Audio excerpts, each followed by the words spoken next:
அண்மை செய்தியை பார்த்துக் கொண்டிருக்கிறோம். இன்று தொகுதி மறுவரையறை தொடர்பான அனைத்து கட்சி கூட்டமானது இன்னும் சற்று நேரத்தில் தொடங்கி தலைமைச் செயலகத்தில் நடைபெற இருக்கிறது. இந்த நிலையில் அதிமுக சார்பிலிருந்து ஜெயக்குமார் பங்கேற்பதாகவும், அதிமுக சார்பில் அக்கட்சியின் பொதுச் செயலாளர் வைகோ பங்கேற்பதாகவும், தொடர்ந்து அவர்கள் வருகை வரக்கூடிய அந்த காட்சிகளையும் நாம் திரையில் பார்த்துக் கொண்டிருக்கிறோம்.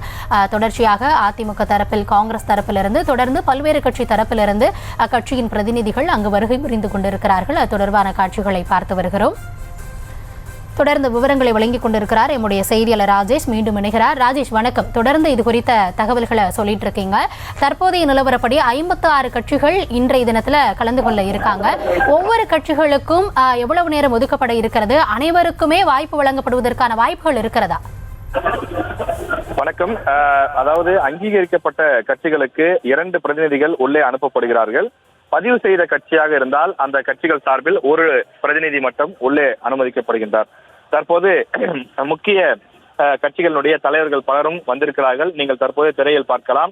அதிமுக சார்பில் முன்னாள் அமைச்சர் ஜெயக்குமார், அதே போல அதிமுக சார்பில் கூடுதலாக வழக்கறிஞர் பிரிவைச் சேர்ந்த இன்பதுரை அவர்களும் வந்திருக்கின்றார். சற்று நேரத்திற்கு முன்னதாக மக்கள் நீதி மய்யம் கட்சியினுடைய தலைவர் கமலஹாசன் இந்த கூட்டத்திலே பங்கேற்பதற்காக வந்திருக்கின்றார். அவரை அமைச்சர்கள் தங்கம் தென்னரசு மற்றும் அமைச்சர் KN நேரு ஆகியோர் வரவேற்று அழைத்து செல்லக்கூடிய அந்த காட்சியை நாம் பார்க்கின்றோம்.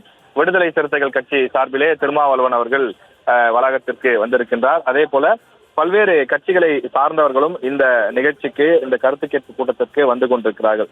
குறிப்பாக பாமக சார்பில் அன்புமணி ராமதாஸ் வந்திருக்கின்றார். அதே போல ஒவ்வொரு கட்சிகள் சார்பிலும் அந்த கட்சிகளினுடைய முக்கிய தலைவர்களே இந்த கூட்டத்தில் பங்கேற்றிருக்கிறார்கள். வழக்கமாக அரசியல் கட்சியினுடைய கருத்து கேட்பு கூட்டம் என்று சொன்னால் அந்த கட்சியில் இருக்கக்கூடிய யாராவது ஒரு முக்கிய நபரை அனுப்பி வைப்பார்கள்.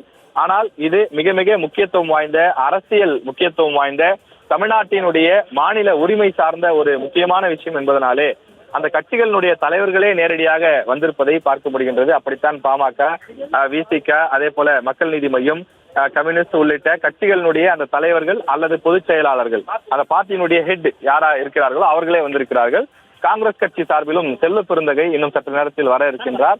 முன்னதாக சட்டமன்ற குழு தலைவர் ராஜேஷ்குமார் இந்த இடத்திற்கு வந்திருக்கின்றார்.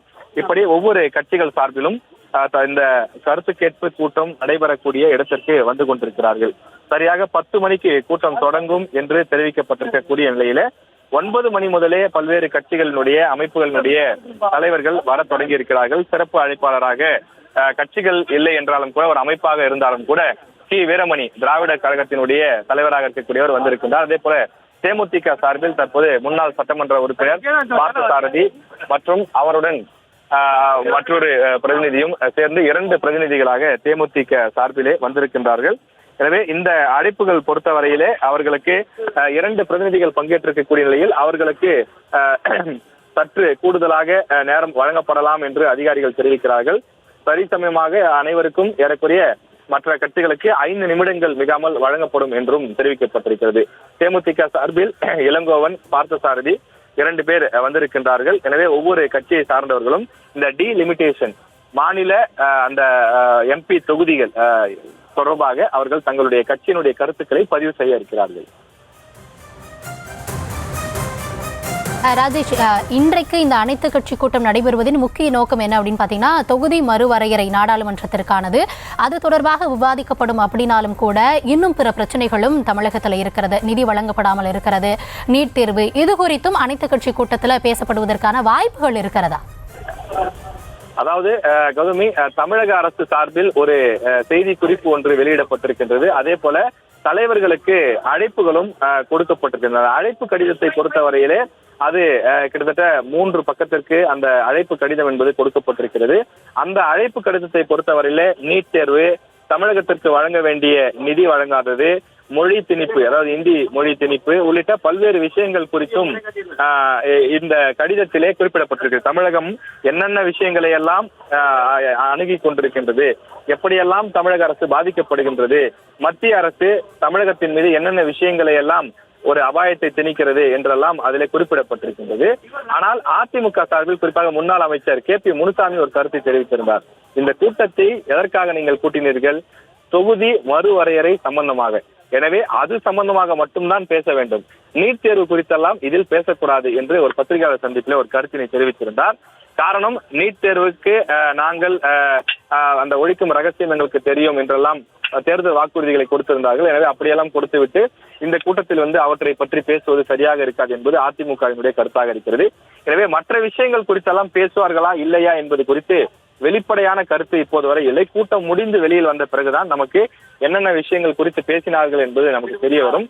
எனவே தற்போதைய சூழ்நிலையில் சரியாக 10 மணிக்கு தலைமைச் செயலகத்தினுடைய நாமக்கல் கவிஞர் மாளிகையினுடைய 10வது தள கூட்டரங்கிலே இந்த கலந்தாலோசனை கூட்டம் நடைபெற இருக்கின்றது. நிகழ்ச்சி தொடங்கியதும் முதலில் முதலமைச்சர் பேசுவார் என்று தெரிவிக்கப்பட்டுள்ளது. முதலமைச்சர் இந்த கூட்டத்தினுடைய நோக்கம் என்ன, இதில் நாம் என்ன செய்ய போகிறோம் என்றும், அது மட்டும் இல்லாமல் வரைவு நகல் ஒன்றையும் அவர் வாசிக்க இருக்கிறார். அவர் முக்கிய அம்சங்களை சுட்டிக்காட்டுவார் என்றும் தெரிய வருகின்றது.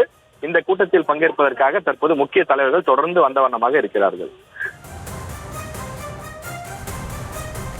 தொடர்ந்து விவரங்களை வழங்கிக் கொண்டிருப்பதற்கு நன்றி ராஜேஷ்.